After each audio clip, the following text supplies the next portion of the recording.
శ్రీ గురుచరిత్ర అధ్యాయం 6 శ్రీ గణేశాయ నమః శ్రీ సరస్వత్యై నమః శ్రీ గురుభ్యో నమః. నామధారకుడు ఇలా అన్నాడు. కాశీ, బద్రీ, కేదారం వంటి క్షేత్రాలు ప్రసిద్ధమైనందువలన శ్రీపాదస్వామి అక్కడికి వెళ్ళారు.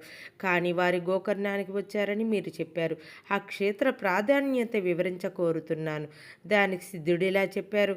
పూర్వం రావణాసురుని తల్లి కైకసి కైలాసాన్ని పొందకోరి నిత్యము మట్టితో చేసిన శివలింగాన్ని పూజిస్తూ ఉండేది.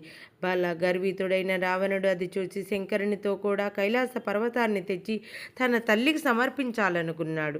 అతడు అక్కడికి వెళ్ళి తన శక్తినంతా ప్రయోగించి ఆ పర్వతాన్ని నెత్తికెత్తుకున్నాడు. అప్పుడు భూమి కంపించిపోయింది. లోకాలన్నీ అకాల ప్రళయంలో నశిస్తాయని తలచి అట్టి ఆపదను నివారించమని పార్వతీదేవి శివుణ్ణి ప్రార్థించింది. శివుడు రావణ్ణి కైలాస పర్వతం క్రింద అణిగిపోయేటట్లు త్రుక్కాడు. అప్పుడు రావణుడు ప్రాణాపాయంలో పడి దీనాతి దీనంగా శంకరుణ్ణి ధ్యానించాడు. కరుణా సముద్రుడైన కైలాసపతి అతని ధ్యానానికి ప్రసన్నుడై రావణ్ణి లేవనెత్తాడు. అప్పుడు రావణుడు రాగయుక్తంగా సుస్వరంగా మధురగానం చేశాడు.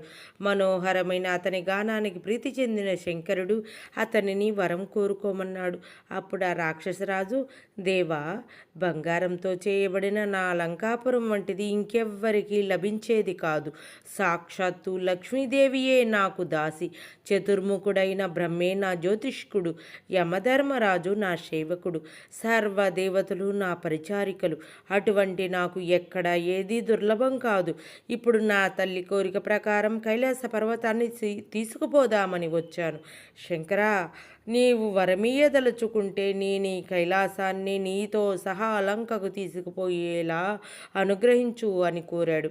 అప్పుడు కైలాసపతి, రావణ, ఈ కైలాస పర్వతంతో ఏమి సాధిస్తావు?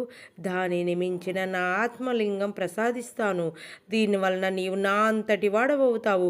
నీ లంక నగరమే కైలాసమంతటి శ్రేష్టమవుతుంది అని అతనికి ఆత్మలింగం అనుగ్రహించాడు. దాన్ని తీసుకొని సంతోషంతో రావణుడు లంకకు బయలుదేరాడు.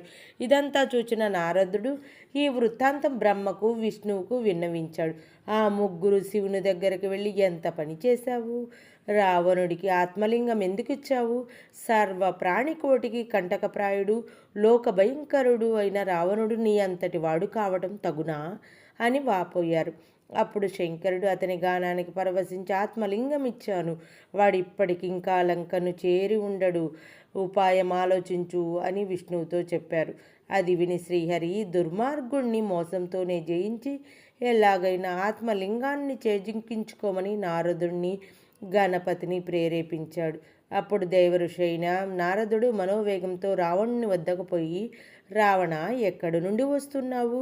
ఎక్కడికి పోతున్నావు అన్నాడు. రావణుడు శివుణ్ణి ప్రసన్నం చేసుకొని ఆత్మలింగాన్ని పొంది లంకకు పోతున్నాను అని దానిని చూపాడు. రావణ్ణి మాయమాటలతో ఏమార్చాలని నారదుడు, రావణ, పూర్వం ఒక భయంకరమైన జంతువు అడవి దున్నలన్నిటినీ చంపుతూ ఉండేది. త్రిమూర్తులు దాన్ని వేటాడి సంహరించి దాని కొమ్ములలో నుంచి తలా ఒక లింగము తీసుకున్నారు. ఆ లింగాలనే వారు తమ ఆత్మలింగాలుగా భావించారు. ఈ లింగం తత్సంబంధమైనదే కాబోలు. ఈ శివలింగం ఎంతో పవిత్రమైనది.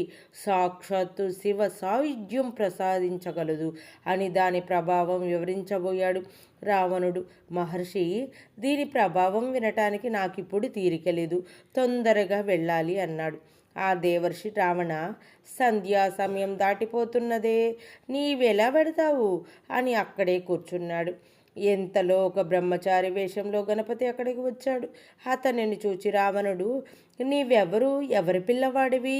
ఎక్కడికి పోతున్నావు అని అడిగాడు. ఆ బ్రహ్మచారి, నేను ఉమాశంకరుల పుత్రుణ్ణి, నన్ను పోనివ్వు, నేను చూస్తేనే నాకు భయమేస్తుంది అన్నాడు. అప్పుడు రావణుడు, ఓ బ్రహ్మచారి, నేను సంధ్య వార్చుకుని వచ్చే వరకు ఈ శివలింగాన్ని పట్టుకో.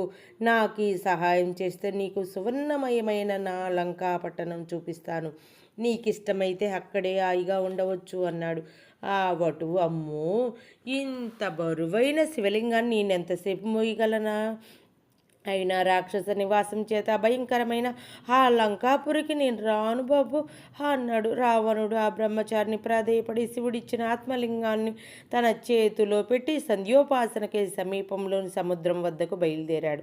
ఆ బ్రహ్మచారి, రావణ, దీనినిక మొయ్యలేనప్పుడు ఎలిగెత్తి 3 సార్లు పిలుస్తాను, అప్పుడు నీవు రాకపోతే దీనిని ఇక్కడే స్థాపిస్తాను అన్నాడు. రావణుడు ప్రక్కకు వెళ్ళినదే తడువుగా గణపతి అతనిని 3 సార్లు పిలిచి అతడు రాణి కారణంగా స్వర్గంలోని దేవతలందరూ చూస్తుండగా హరిని ధ్యానించి ఆ లింగాన్ని భూస్థాపితం చేశాడు. తర్వాత రావణుడు తిరిగి వచ్చి పట్టరాణి కోపంతో లింగాన్ని పెకిలించ చూచాడు. భూమి కంపించిందే కానీ ఆ లింగం కొంచెమైనా కదలలేదు.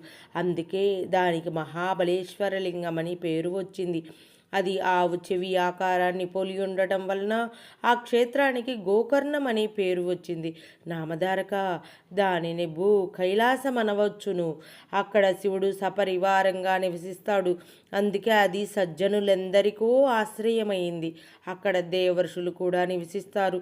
ఆ క్షేత్రంలో దేవర్షులు, రాక్షసులు, మానవులు, చివరకు పశు పక్షాదులు కూడా శివుని అనుగ్రహం వలన తమ అభిష్టాలను పొందారు. అంత పవిత్రమైన క్షేత్రం వేరొకటి లేదు. శ్రీ దత్తాయ గురవే నమః. శ్రీ శ్రీపాద శ్రీ వల్లభాయ నమః. శ్రీ నృసింహ సరస్వత్యై నమః. 6వ అధ్యాయం సంపూర్ణం.